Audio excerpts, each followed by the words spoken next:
Hi, good evening. Welcome. 6:30 here, Tropical Nomad, every Monday, Speak Up Monday. We're approaching episode 300. I say that, I think, for the last 2 or 3 weeks, but we're getting closer. Episode 277. Tonight, my guest, Lucienne Anhar from Tugu Hotels and Restaurants. Welcome to Speak Up Monday, darling. Thank you so much. Thank you for having me. We're going to have a round of applause, even. Oh. Thank you. There you go, and I thought they were early.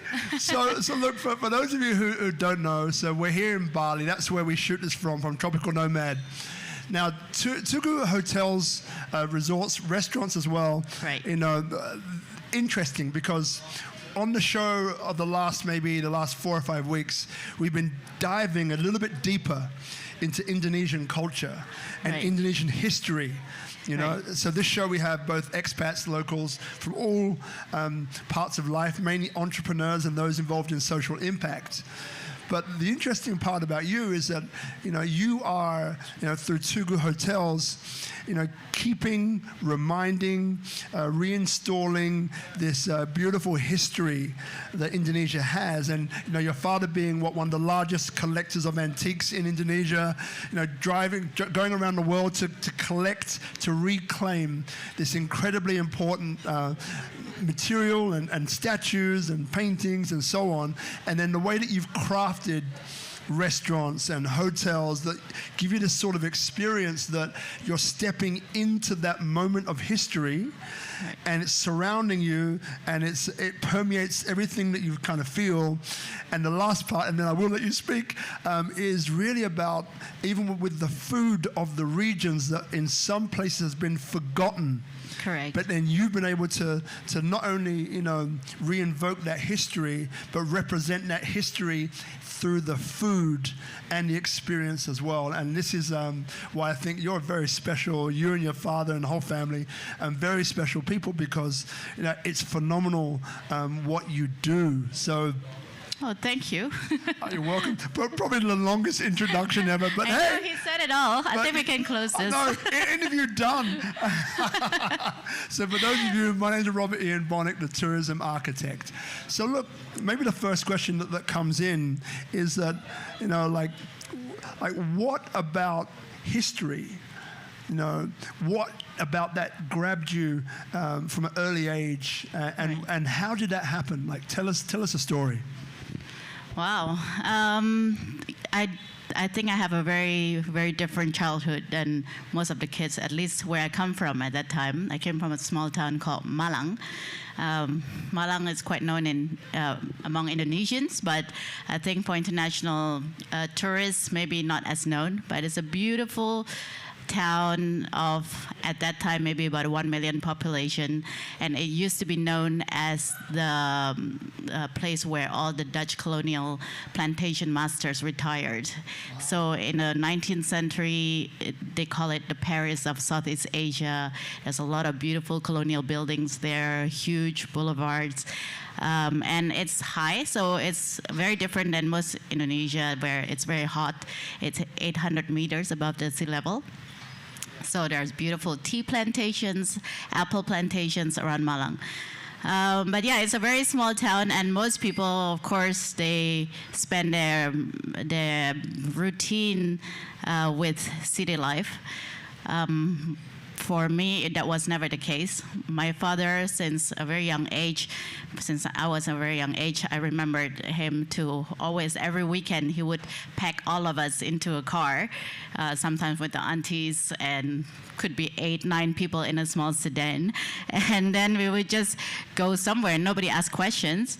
And many times we would end up in one village after another, and then we will talk to farmers who just dug things from when they were working on a rice field, and they found an old belongings from the Majapahit kingdom from the 14th century, statues from that. And then in my house, continuously, there would be divers coming to the house and say, oh, looking for Pa Anhar, because I was just diving in that Malacca Strait, and then we found Kuan Yin's statue ceramics with corals growing from it, and it probably came from the last pirate ships that passed from, from China going past Singapore or going just next to Sumatra and so on and so forth. So it was a childhood continuously of romantic tales and adventure stories that I found super interesting.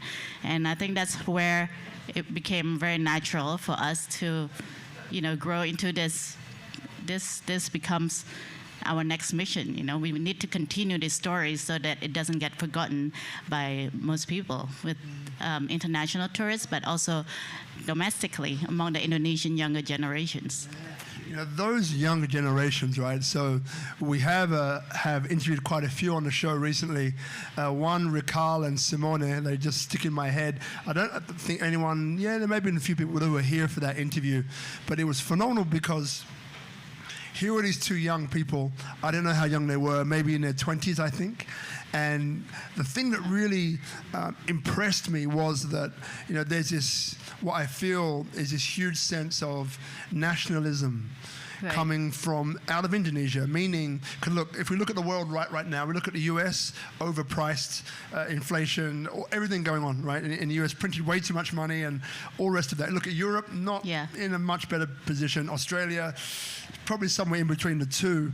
Then you have Indonesia, which is self-sufficient, has its own resources, doesn't need to import anything to maintain its population, stable economically, leadership, probably the best in the world right now. Jokowi, amazing president, and all of these different factors, right? And the most beautiful country in the world was voted recently as well. And they have beautiful, incredible places like Bali, very mystical, spiritual, like just a beautiful place to be. So, having said all of that, one thing that Raquel said that hung with me was, when the rich scream, wealth whispers. So when the rich screams, wealth whispers. And straight after that, she said, Indonesia is a wealthy country. Correct. And it hit me. And I was like, whoa. Fourth largest economy in the world, but pretty soon it's going to happen. Yeah. And all these fundamentals that mean it's incredibly well placed, more so than any of the other places that I've mentioned before. So I'm feeling this sense of nationalism, but not out of exclusivity. Right. Because what the motto of the country, Bhinneka Tunggal Ika, means unity and diversity. So that underpins the fact that as foreigners, we're welcome here, right? Yeah. As foreigners, we're welcome to also contribute. So the question then is that with all of that in place, what do you see and feel for Indonesia going forward? Because you've traveled throughout the world, and I think your husband is from Brazil. Brazil, yes. Brazilian husband. I love this, right?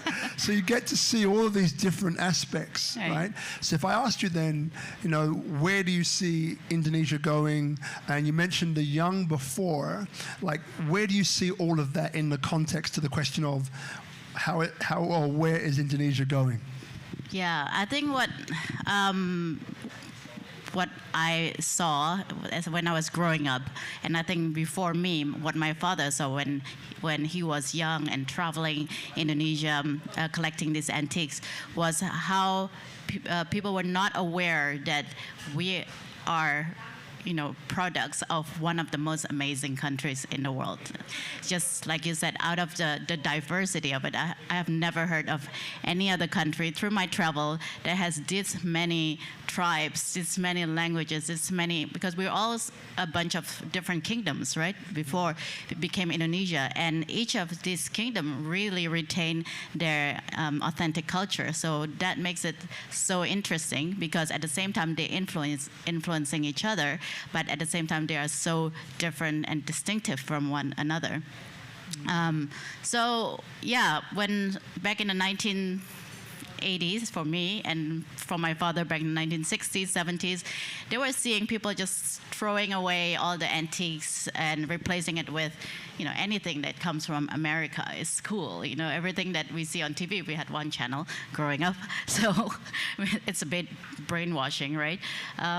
Even me, growing up, I was only watching, Beverly Hills 90210 and MacGyver's. That was really good. But we were seeing, how Indonesia and the people were like, yeah, wow, everything is better there. Let's just, import all this culture from outside, and totally, because there was such a young country, they had no pride, or they don't really understand of what do we have here is so much more special than there. So that's what we, from Tugu through Tugu, we really want to bring a lot more love, a lot more passion to the younger generation and make them understand how special that is. And of course, these are the raw product. It does have to be maybe improved in terms of luxury, in terms of how you package it, how you sell it, how you market it. Those are all important things. How you tell the story is very important, right? But I wish, we could, all of us can do a lot more in working together to make it even louder, make this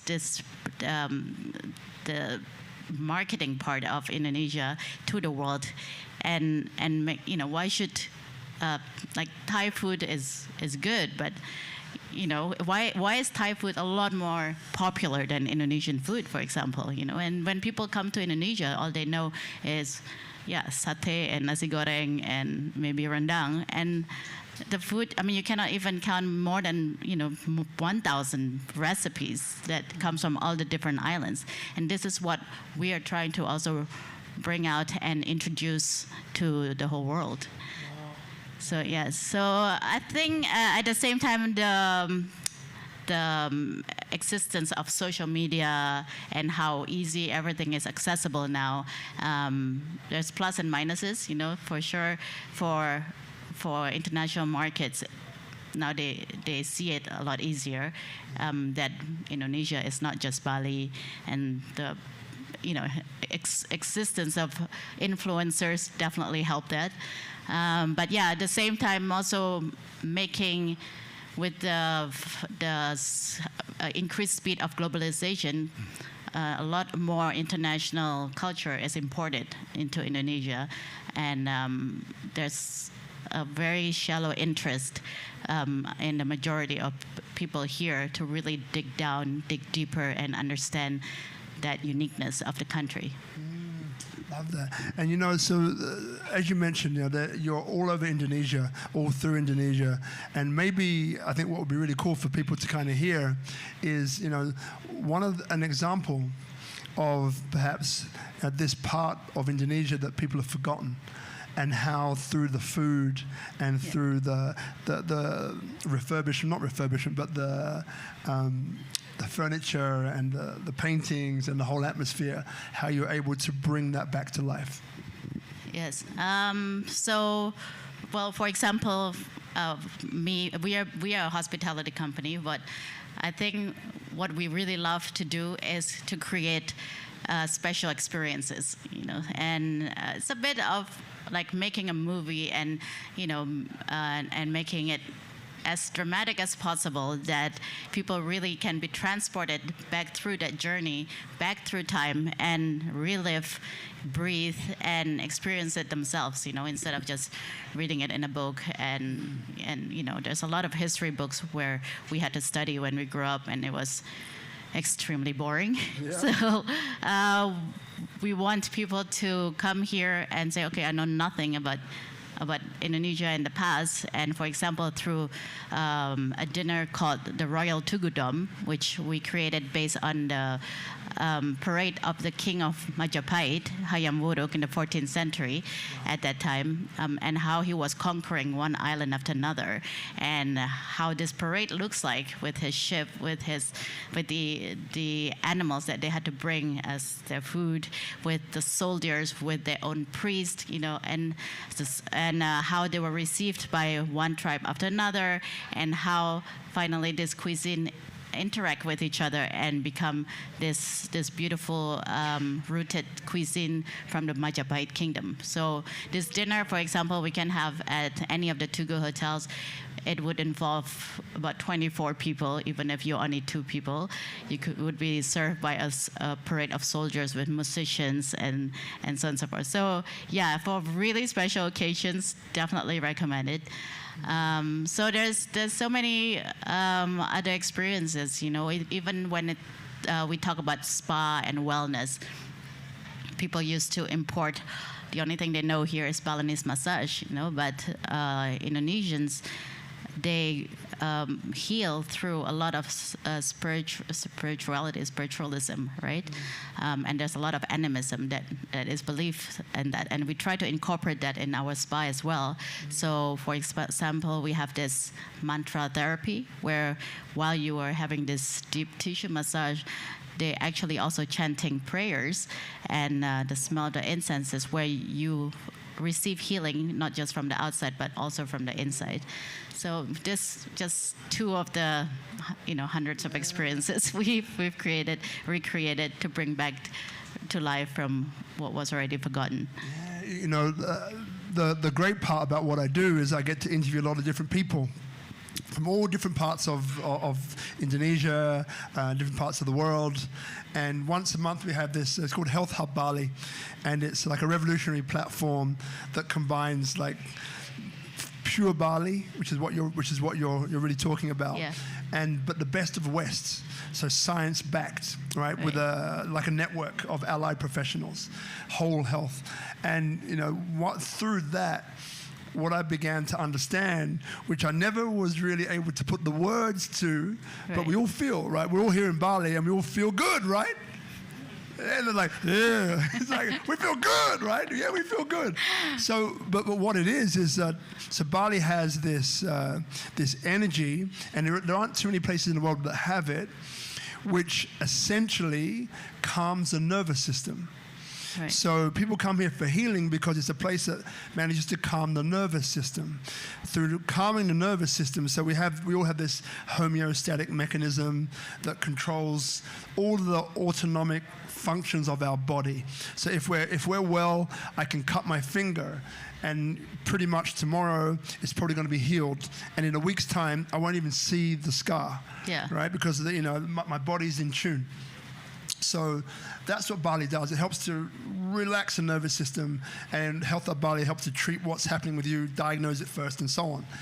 But here's the question, right?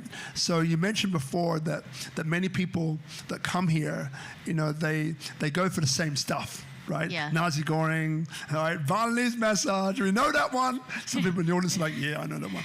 So the Balinese massage and so on. So what other things would you say, if people are watching now, and some people here in the audience who are not from here, like what are some of the things that pop into your head of these are the things you should experience, but it's not in the mainstream? Well, you have to come. First of all, you have to come to Iwa restaurant, our restaurant at the Tugu. It's like an encyclopedia of Indonesian food, So, and it's not because Majapahit period, the kingdom actually was based in Java, but it also conquered Bali. So the roots of this cuisine is actually all linked between Java and Bali.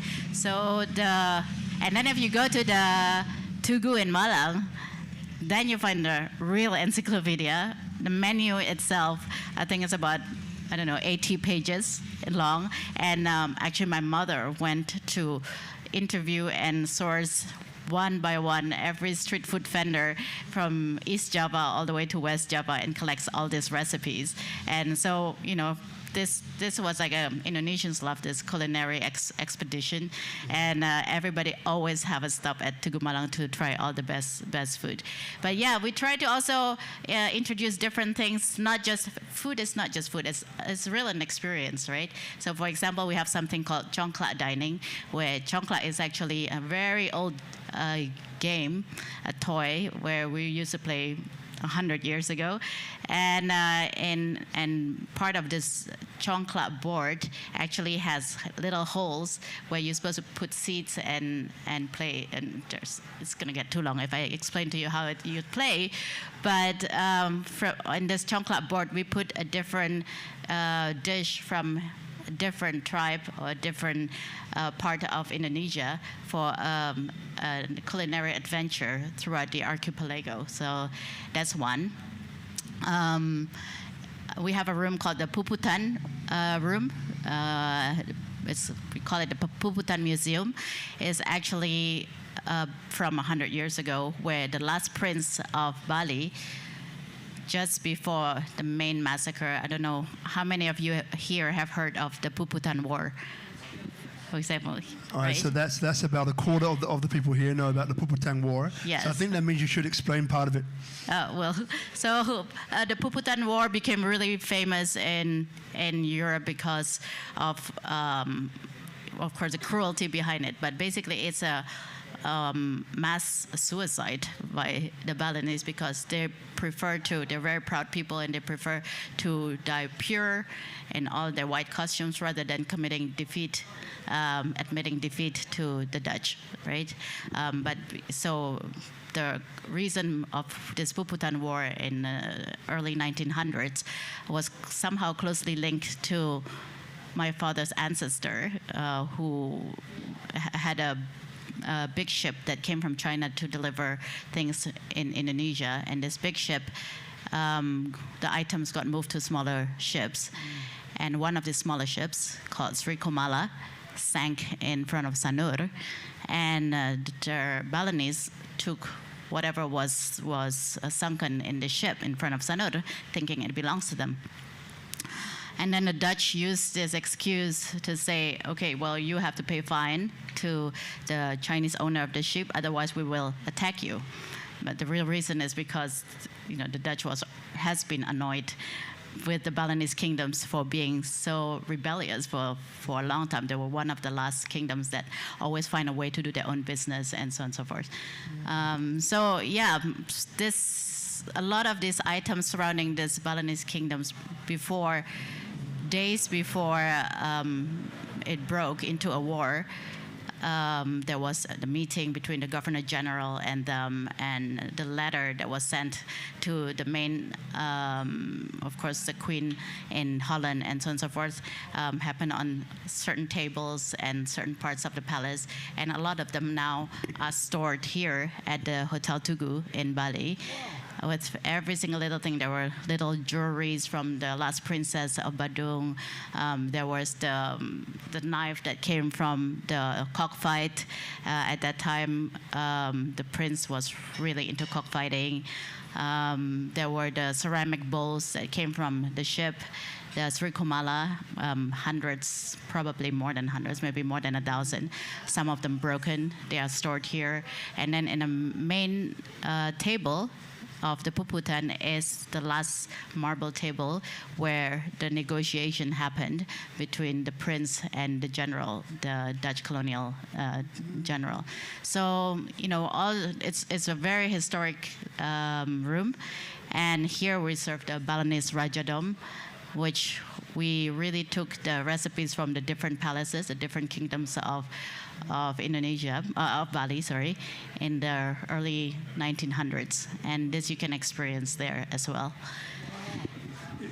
There's so much more I'd love to know, but I want to also. Forever. I know it's great, but I also want to grab a few dimensions to this as well, right? So, obviously, hospitality last 2 years have been hard, right, for a lot of people. Yet Tugu have managed to, come out of this smiling, from what I can see. So maybe there's some people here in hospitality, who are probably wondering, so being the managing director of this very successful company involved in the hospitality industry, right? So then how were you able to navigate the storm that was caused in the last couple of years by COVID? How were you able to do that in the sense of maybe like three, now I'm putting you on the spot, maybe like three takeaways for maybe people watching who might be in hospitality thinking, well, these three things can save me at one of the toughest times in history?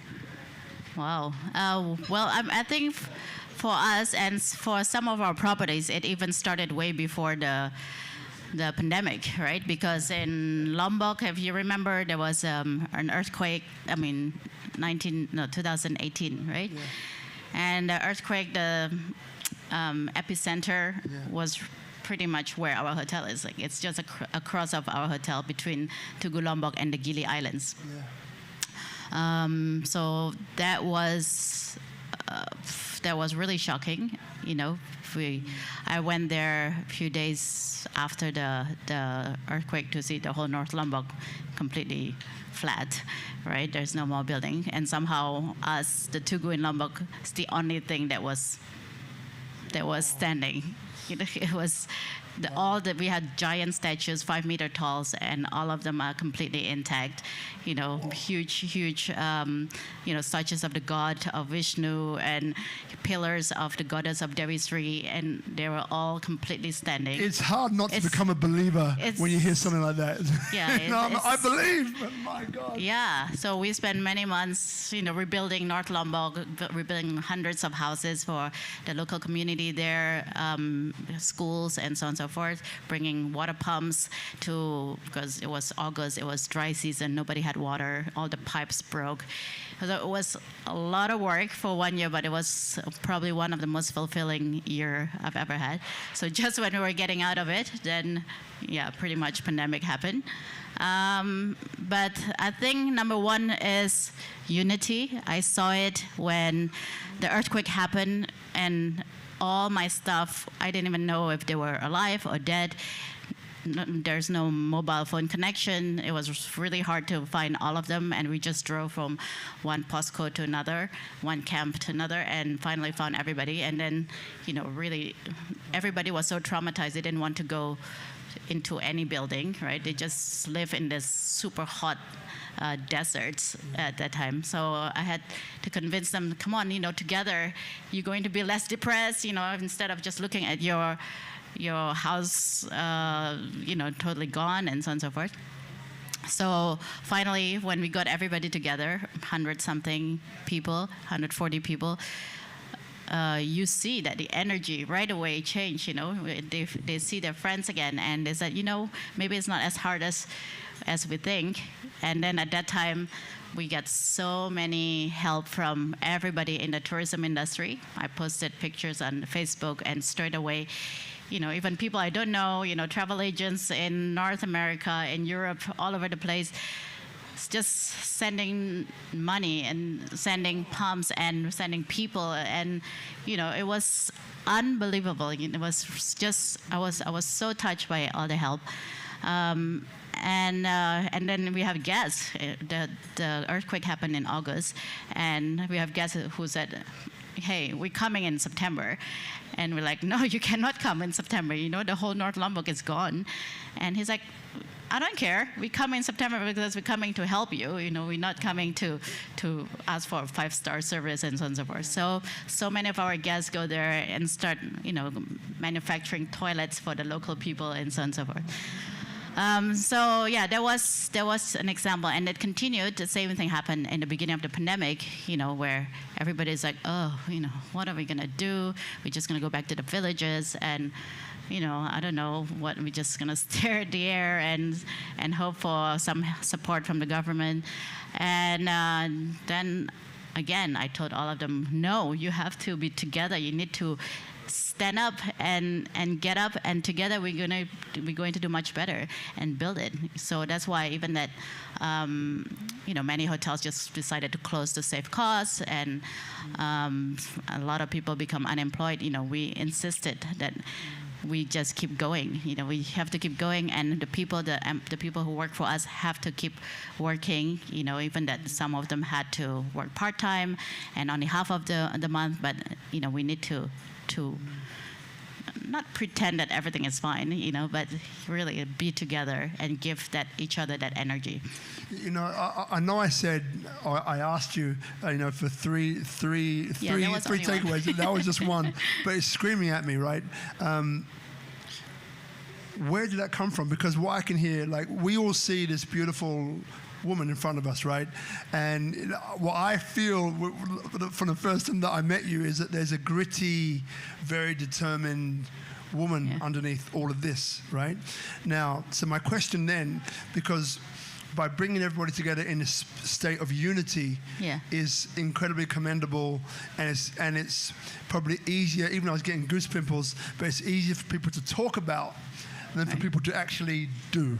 Yes. Right? So what qualities in you do you think allow you to do that, and where do they come from? Well, it helps that I came from my family, well, we Chinese Indonesian family, right? To start with, I think from my ancestors, my great-great-great-grandfather, who came from China, basically was involved in the Chinese Revolution and was in the danger of getting beheaded, had to jump on a boat, had no idea where it was taking him, and just went for like 3 months, on a boat with nothing, and landed in Semarang, right? And started. He was quite wealthy up in China, I think. But when he arrived in Semarang, he started to work as what do we call kuli bangunan, as the people who lived laborer, forestry. Yeah. So he was just lifting huge things from containers, lumberjacks from boat to Semarang, and then he started going door to door selling ceramics like plates and bowls and so on and so forth. So they're really never ever give up. So they always build themselves from scratch at that time. And then eventually his son became one of the richest men in not just Southeast Asia, but I think in the world. He was called the Rockefeller of Asia at that time. But yeah, it all came from hard work, So I was always raised, first not to give up, that nothing is impossible, to start with. And then after that, through hospitality, and because it's a family business, you will see that a lot of our staff have been with us since the beginning, right? And for us, they are just more than family. They are so close, even that I'm very, in Indonesian, we call cerewet, which means like I complain a lot and so on and so forth. But I think they know that I meant well and that I really love them. And so when something like that happened, for me, there is no other option other than really being together and making sure that they're okay. There's no way any one of them would be left not okay, Love it. So one was unity. Yeah. What would the other two be? If you could either find two.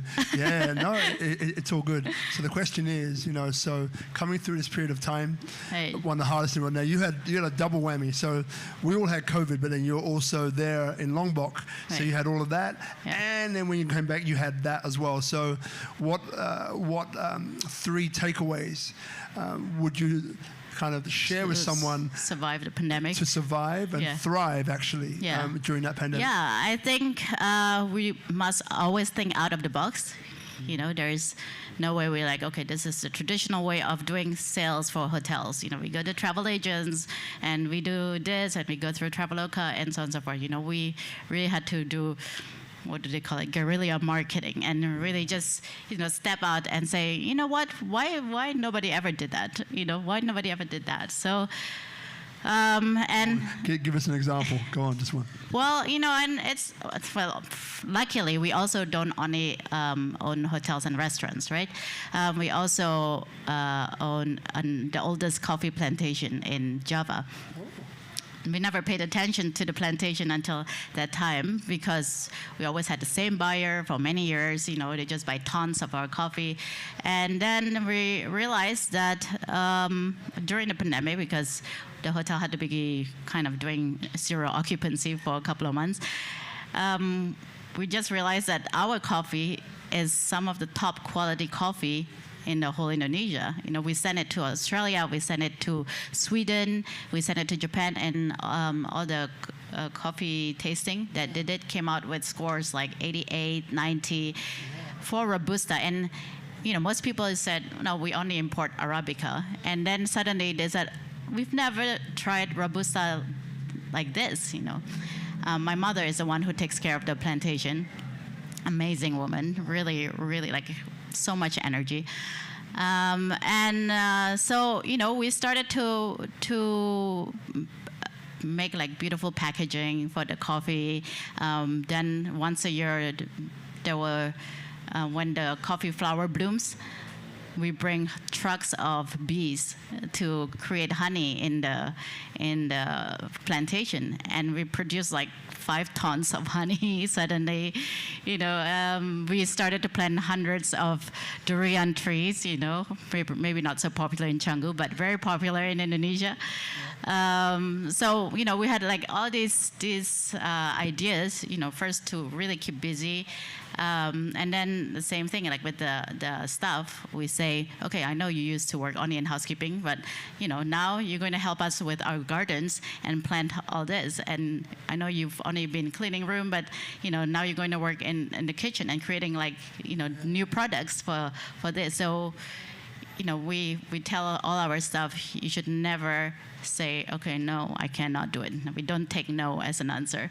It's always like what Obama said, yes, we can. I love number 3, but we don't need number 3. I love numbers 1 and 2. Yeah. That's enough. So hear about this. So educated in Switzerland, yeah, and your husband's from South America, from Brazil. So you have all this international experience, right? So one thing which I found out recently, which blew my mind, right? But it all makes sense when after you hear me say it. It'll make sense. So what it is that of all the countries in the world, the nations in the world, Indonesia is one of the highest of. So we all know what the brain drain is, right? Put your hands up. What the brain drain. Yeah, 2 people. I think you all do. So what happens is that a country creates some amazingly intelligent people, but because there's no jobs in that country, or there's better jobs, better prospects elsewhere, they get tempted by the money and the situation somewhere else, and that brain trust leaves the country and goes overseas, where it usually resides and stays forever, right? Yes. Okay, so with Indonesia, it's amazing the things I found out, like, what? What is that from? Anyway, so with Indonesia, it's one of the highest countries in the world of its citizens returning after they've been educated and work overseas to reinvest that into the country.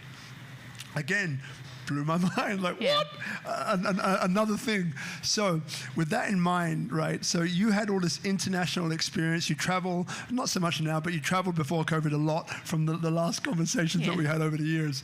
So then, what is it that you think that you brought to your family business, which you gleaned, garnered, acquired, found, developed overseas?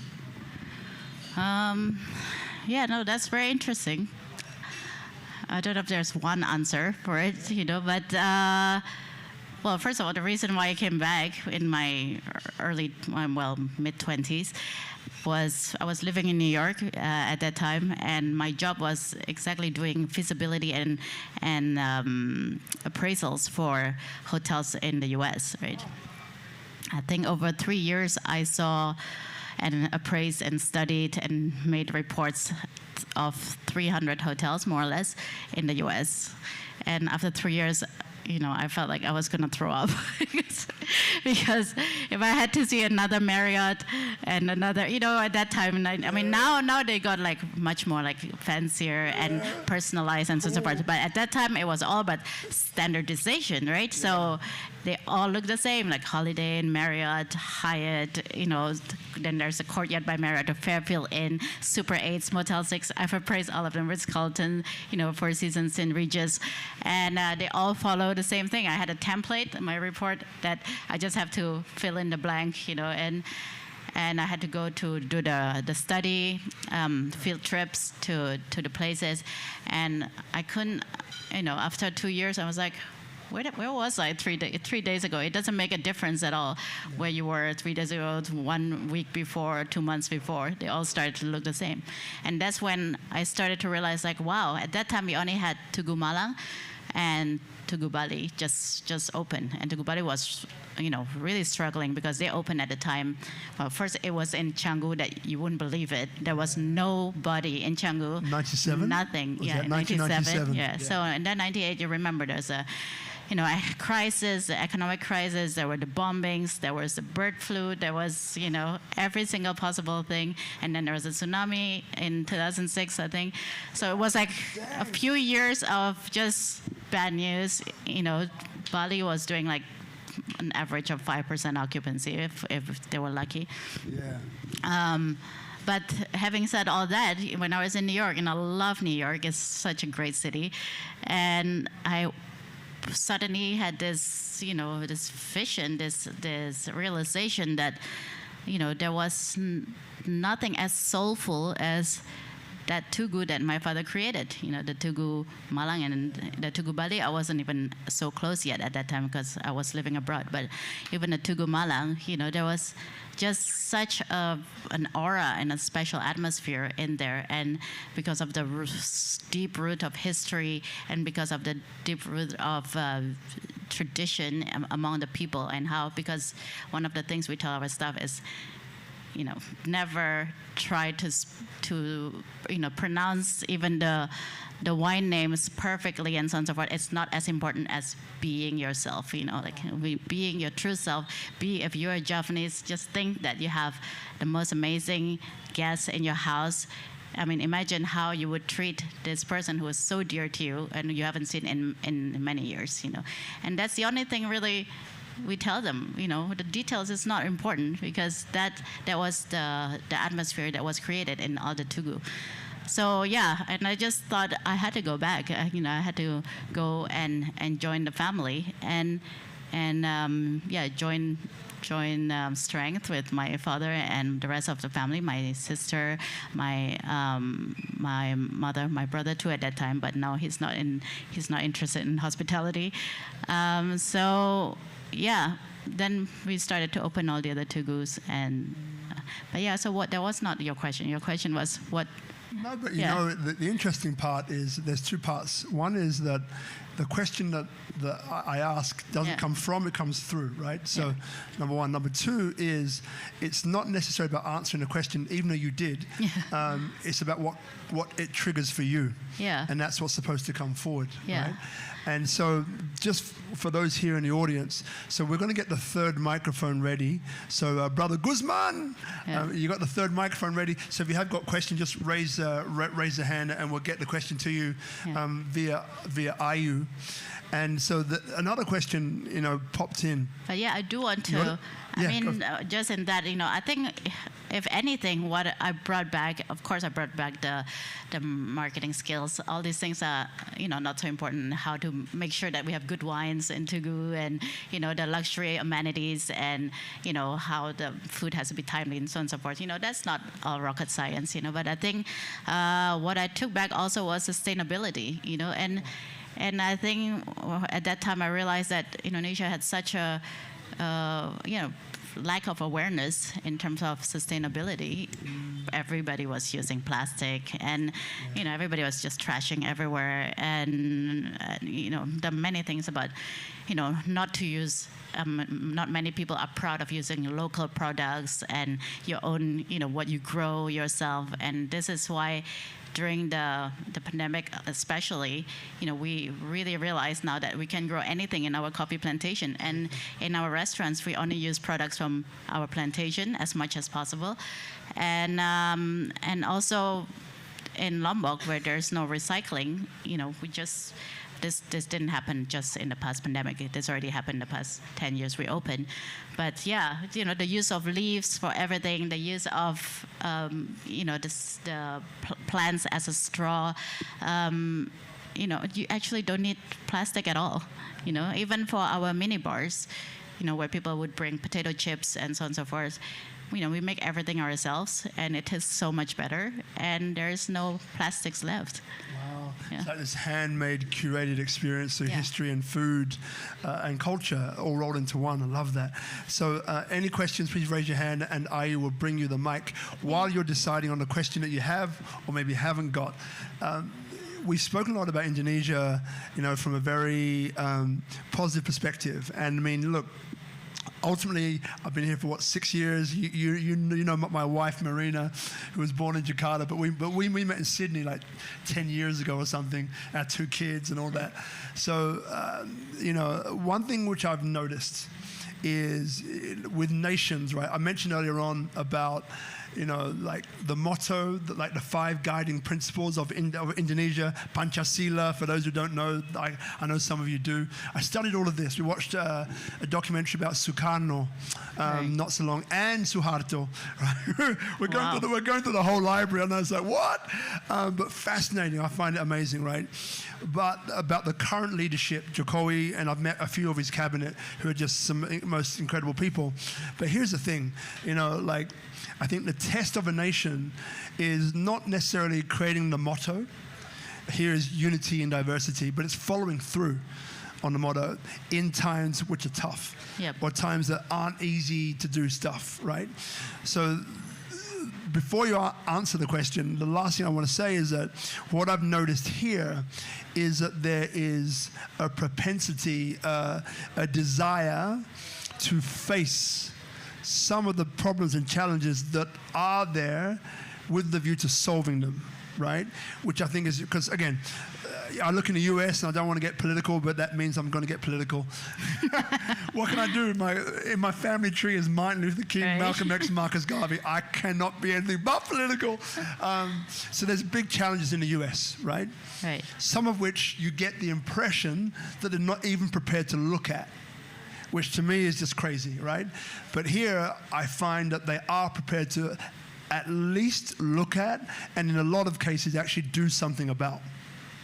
Okay, so having said that, you being Indonesian, having this wonderful history, background, studied around the world, being married to a foreigner technically, you have a wide berth when it comes to ideas and how things work really in the world, not the media release bullshit that we get fed half the time.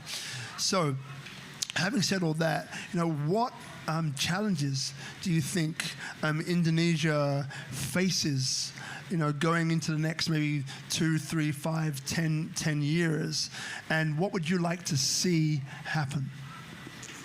Well, I think it's still related to the question of sustainability, for sure. I think we are very blessed with so much richness, like you said, natural wealth of everything, You would throw anything into our islands, it will grow, really. I tried it, it's still growing. Yeah.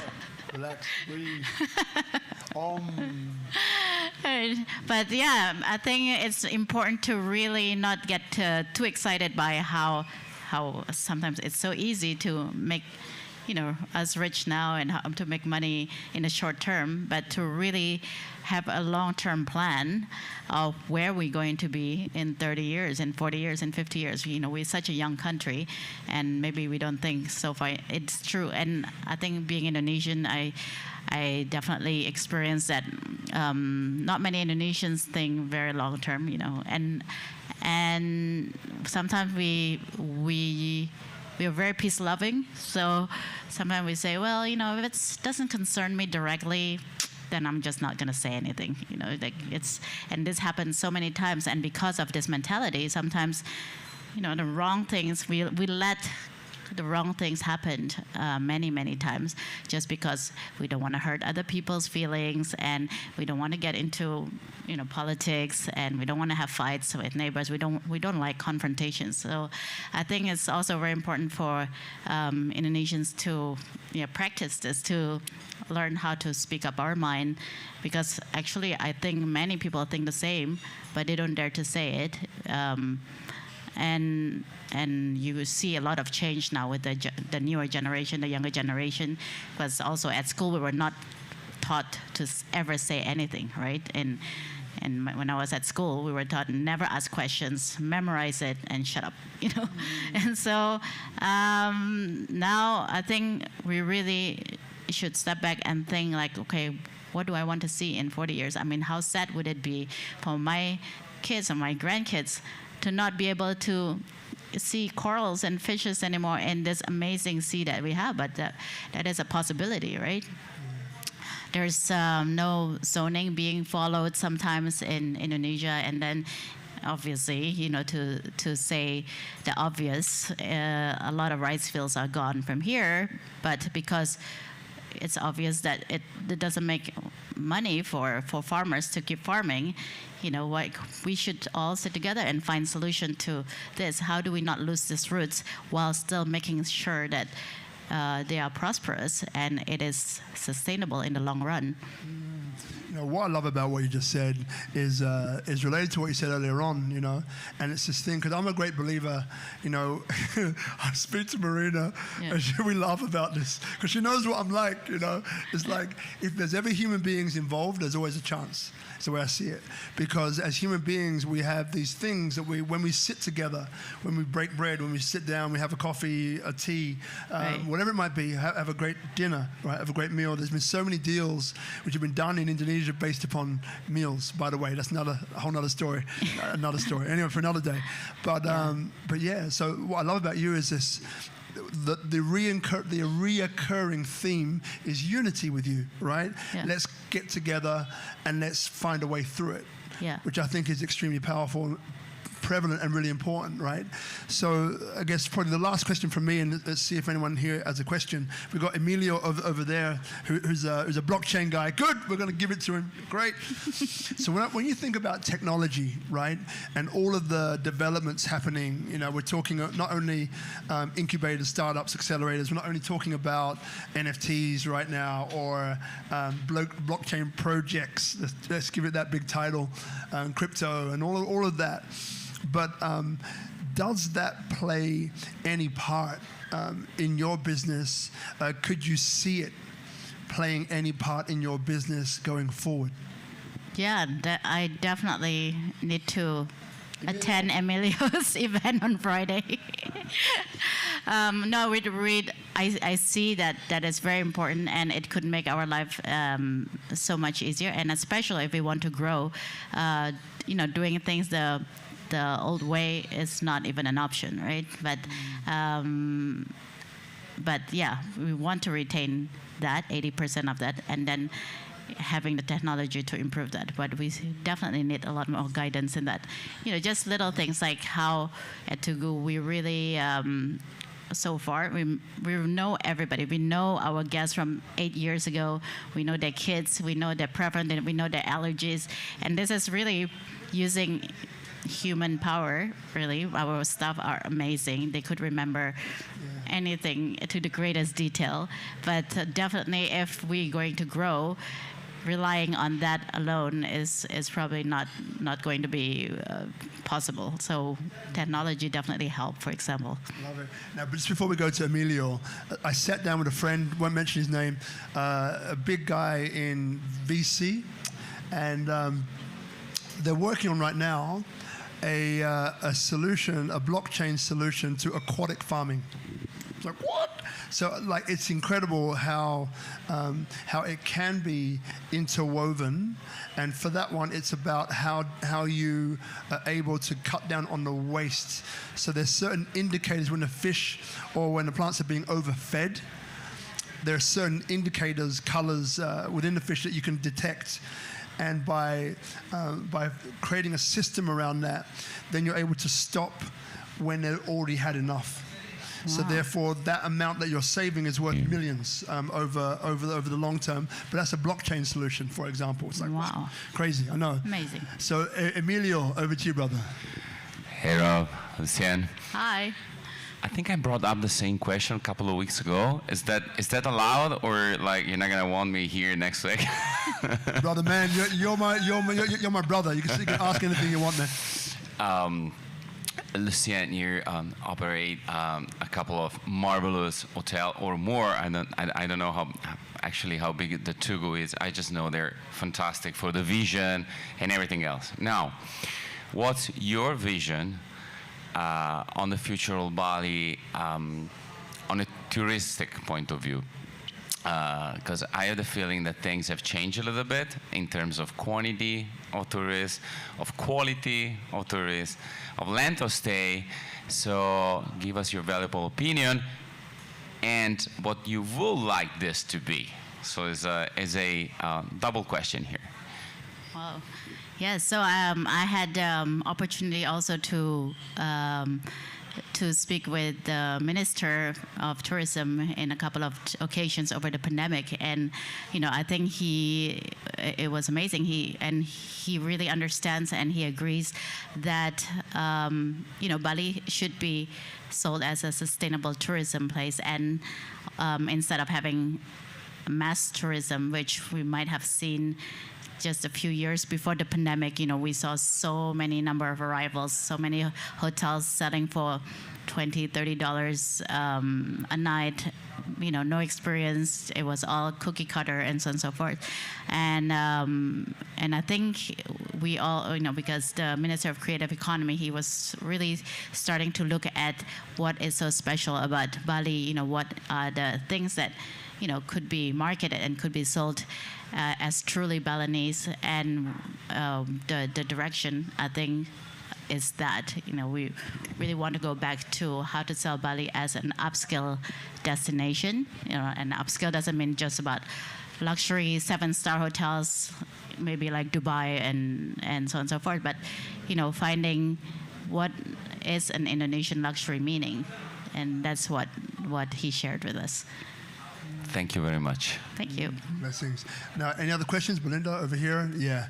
So I think 1 or 2 more questions, and then we'll finish this part of it. And then we'll go into the questions that you really wanted to ask off camera. Thank you for sharing the story and talking about tourism in Bali. I'm here second time, and first time I've been in Ubud, which offers a lot of culture. And I was wondering, like me also seeing this mass tourism, how long can the Balinese culture survive and still be there, these beautiful rituals and everything, if everything shifts towards this huge mass of tourism, and the young generation probably is more interested about other things than keeping traditions and customs? How do you see it? Well, I mean, unfortunately, there's definitely that movement. I don't know, even that I just said, the ministry wants to retain that and wants to sell that and understand that that's the part that needs to be marketed. There is that question whether is it too late, or is it still going? How long more are we still going to let it happen, right? So yeah, having said that, now with the awareness of the younger generation, and not just from Bali but also from other parts of Indonesia, like some Jakarta characteristic personalities, like designers that now really go back to using the traditional Balinese fabric and to use the traditional batik, and then the influence of actually international tourism. Like I said before, what I brought back was sustainability, and I think a lot of the comers who moved to Bali, they brought this, everything from bamboo developments to their love for Balinese culture, and continue to retain it together. So I believe that we really need to stand as united as possible, and be as outspoken as possible, and bring real actions into Bali, not to let it completely destroyed. And I think all the other islands of Indonesia should also understand and hear about this, so that not the same mistakes are going to be repeated in other parts of Indonesia. So, yeah. Great question. Now, is there anyone else who has a question? Yeah, just in front of you. Yeah, great. Thank you. Check. Hello. Hey, Lucienne, how are you? Hi, how are you? Sorry, I was a bit late. I don't know if you talked about it, but I would love to know a little bit more about the collection. Where did it come from, actually? I know it came from your father, was the big collector, right? Yes. And how did it all actually happen before you actually start building your properties? Oh. And how did he come to all of those things? He was traveling a lot around Indonesia, or? Yeah, so One more question. Yeah. Sorry. If you're planning another Tugu somewhere else around Indonesia, or is there another Tugu Sumba or something coming? On the work. Yeah. But the first question first. My father was, I think I mentioned a little bit about his interesting background, his great-grandfather and so on and so forth, and how, in a way, he's linked to the princess of Badung at that time. So my father's great-grandmother was a bit of a blue-blooded family back in Java, and was a dear friend to the princess of Badung. So through our own ancestors, we already collected a lot of Peranakan culture, heritage, antiques. His great-grandfather and his great-grandmother inherited a lot of things from the Dutch colonial times. And then himself, through a complicated story, ended up have a childhood that's quite a struggle, and to be able to pay for his university and continue his studies, he was part-time working as a pharmaceutical salesman. So that was what brought him, traveling from one island to another. And while he was doing that, with whatever money he had, when he saw someone throwing away or selling, antiques, which, at that time he also didn't know. Many times he also bought the wrong things, but he studied through real life experience in collecting a lot of antiques. And so his collection grew. He was studying to be a medical doctor, but that never happened, so he moved to become a lawyer. And when he was a lawyer, our house became just a warehouse full of dusty, spiderwebbed, crazy hundreds and hundreds and hundreds of antiques. And then he had to rent warehouses, and I had to rent warehouses. My mother was getting very annoyed because every single time he had money, he would spend it on either antiques or beautiful lands. That's the two things that he did. That one day when one of his clients couldn't pay him and give him this piece of land in Malang, he decided to do a small motel that was the first Tugu, and so that he can put all his antiques there, and the antiques would tell the history and the story of Java, of Indonesia of the past. So that's how it started. 1990. Yeah. So 1990 for Malang, and then 1996 he said for 97. Yes. 97, sorry, Yeah. for the one in Canggu. And the second part of his question was, because he's going to open up right next door to you, you and me, man, let's go in together, right? Where will the next Tugu hotel be? Well, we've been opening restaurants for some reason. But Okay, next restaurant. Okay, fine. She doesn't want to tell us where the next hotel is, but we'll find out afterwards. So yeah, the pandemic obviously slowed down a lot of things. We weren't sure when it was going to restart again, if it was going to restart again. But in the past few years, we've been collecting and linking a few very old buildings in the old town of Jakarta that was going to become a whole big floor of various different restaurants telling the different stories of the history of Batavia. Batavia is the old name of Jakarta. It's a really fascinating project, and antiques that he put there is just out of the world. It's like huge statues, 4 or 5 meters tall. 30 people had to bring it in. We had to break walls to bring it in. It's really fascinating. So yeah, Old Town Jakarta has so much history, but it's been like a forgotten secret that nobody ever talk about, hidden behind these silent walls and these warehouses, because nobody ever wanted to be the first one to revive it. So yeah, that's one. You got something else? I'll tell you later. After the session.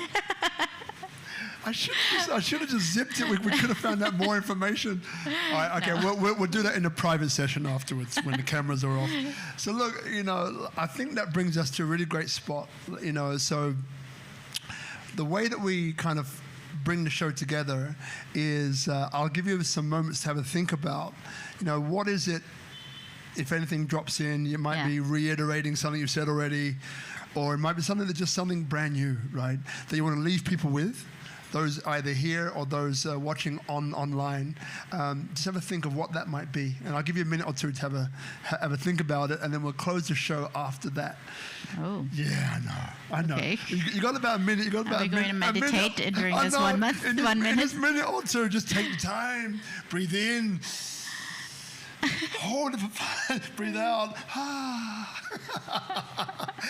People are probably wondering, like, what kind of meditation is that? It sounds like Tantra. I didn't say that. I said it, didn't I? I said it. Okay, family show, folks. Wow. So yeah, in about a minute or two, right? So for those of you watching, next week we have Emilio. I've mentioned his name about 4 times today. Knows them as well. So my brothers from Bali Collective, which is otherwise known as Mural Fest. So it'll be JP, it will be Matt, it will be Pablo, and myself next week. Now, why is that important? So Mural Fest is an event which was started by JP, founded by him, JP Eaglin, some years ago. In New Mexico, Albuquerque, for those who know the US. He created the 4th and 5th largest public mural art festivals in the world. And I think they were the 2nd or the 3rd and 4th largest in the US. So we're doing that here. It's called Mural Fest. It will launch at Tamora Gallery. I think it's July, early July. There'll be like an opening with the King of Karambatan, our good friend Errol before that. So look out for that. That's called Mural Fest. But we'll have the team next week to talk about that, to talk about their life. They're all very different, you know. JP's American from Washington, Pablo's from like Mexico, and Matt, super cool, is from, I think he's from Australia, but lived in China, other parts of Asia. Very interesting guy, very accomplished businessman as well. So that will be a lot of fun. So make sure you tune in for that one. And by the way, they're also creating these impact NFTs. So for those of you who don't know what an impact NFT is, you've probably heard of an NFT already. Impact NFT means that it's been created for the purpose to raise funds for good projects, like NGOs. I think will probably be the easiest one for people to kind of connect to. Really cool project. So look out for that one next week, 6 o'clock. Come here, Tropical Nomad, for pre-networking, and then 6:30 we go live. Be in the studio audience. That will be great to see you. I want to thank our brothers Ichi and Guzman and Ayu from Tropical Nomad, always holding it down for us. Really appreciate you guys. Thank you so much. Lots of love. To the audience here, remember you can be in the studio audience. It's free. It's great, good fun. After we switch off the cameras, that's when we kind of have another session that you're missing out on if you're watching online. And finally, now the thing which makes me laugh about you, there's a few things which makes me smile, not makes me laugh, is that so before we started, it says like, Rob, so what are we going to talk about? Like, I don't know. We're going to talk about whatever comes in. Hey. So we had a great chat tonight about lots of things to do with history and culture, which I love, and just a little bit about you. We missed out, something. I really want to talk about your dad, because he sounds like an amazing guy who's had such a great impact on you, right? Influence, not impact. So there's that, and there's a whole bunch of other things I'd love to talk to you about on another occasion. Right. But right here, right now, I just want to acknowledge you for stepping up, for embracing. I think we reorganized this about 2 or 3 times. Sorry about that. Don't be sorry, traveling commitments. But respect for stepping up and being, because it takes courage to sit where you're sitting now, having questions come from wherever they come from, right? And then asked, right? And you've done an amazing job. Oh, thank you. And we've got to know you a little bit as well, which has been great. And thank you so much. So I just want to really appreciate you. Such a pleasure. Thank you for having me. Oh, you're welcome. Yeah. You're welcome. I hope to see all of you in Tugu, in all the Tugu properties. I really encourage you to visit not just the one in Bali, but also going, outside of your comfort zone. Many people get so comfortable during the pandemic not to leave Bali, because of course at that time we have to do antigen tests and PCR tests and all these things. And now that all doesn't exist anymore. And really discover the really natural, the beautiful culture and history and tradition of all the other islands as well. And here, especially like just 5 minutes away, it's just too easy. We'll be so happy to give you tours through the property and tell you, all the journeys of, because for us, history is not what history that you read in a book is. Everybody can read that in the book, but this is the almost subjective stories of how people see Bali like 100 years ago. The first artists who moved to Bali, Walter Spies and Lemire, and the enchantment that they have, some black magic and white magic and all the spirituality around that. It was so fascinating. And this is what we want people to see, that Bali, that is why Bali was so special at the first place compared to any other islands in the world. It's not just because of white sand beach and nice people and yeah. So that exoticism, is that what you say? Hey, yeah. It sounds like a great word to me. Yeah, it's something that we'd really love to share with everybody. Thank you, darling. Round of applause, guys. Lucienne Anhar. Thank you. Thanks for coming all the way.